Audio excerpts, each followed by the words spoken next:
Papa, maman, il faut qu'on parle. Ça fait des mois que j'essaie de vous parler comme à des adultes. Apparemment, c'est pas possible. Alors, papa, tu poses ta télécommande. De toute façon, c'est la mi-temps. Et maman, t'enlèves les doigts de ton nez, tu t'assois et tu la fermes. Voilà. Ce que j'ai à vous dire n'est pas simple. D'autant que communiquer avec vous ces derniers temps est excessivement compliqué.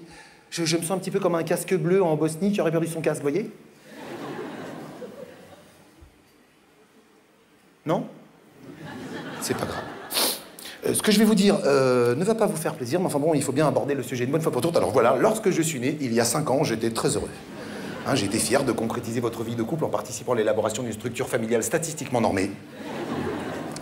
J'étais très ému. Je me souviens encore du regard que nous avons échangé avec la sage-femme lorsque tu as essayé de me mettre une couche pour la première fois, papa.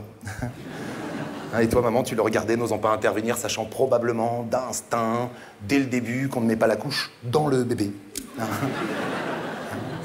À ce moment-là, je croyais vraiment en notre bonheur, vous voyez. Mais depuis, les choses se sont un peu compliquées, surtout entre vous. Alors bon, j'en ai parlé à mon avocat. Il pense lui aussi qu'il n'est pas bon pour un enfant de mon âge en pleine période de latence, comme je le suis, de voir ses référents parentaux dégénérer en barbares incontrôlables. Non, papa, ne proteste pas, parce que là, tu vois, tu m'offres une image du père violent, névrotique, incapable de maîtriser ses pulsions sexuelles qui transforment en pulsions de mort. Et puis pose cette tronçonneuse, t'es ridicule.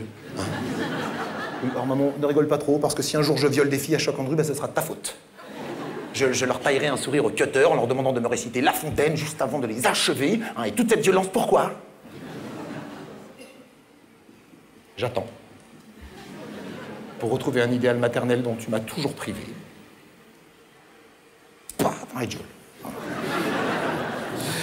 Alors bon, ma démarche n'a pour but aujourd'hui que de m'éviter cette noire fatalité et de vous éviter de vous foutre sur la gueule à tel point qu'on ne vous reconnaîtra plus le jour de vous mettre en bière. Alors, en accord avec les services sociaux et moi-même, j'ai décidé de vous séparer.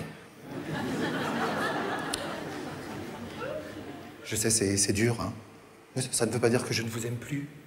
Simplement, nous allons prendre un peu de recul. Il s'agit pour moi de pacifier mon espace vital et celui des voisins par la même occasion. C'est compris? Oui?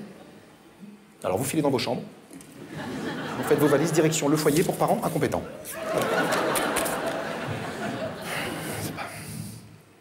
C'est pas mal, ça, hein?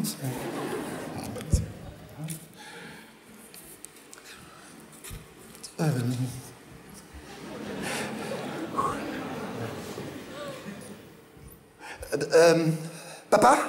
Maman, il faudrait qu'on se parle. Ça fait des mois que j'ai essayé de vous parler comme à des adultes. Apparemment, c'est pas possible. Alors, papa,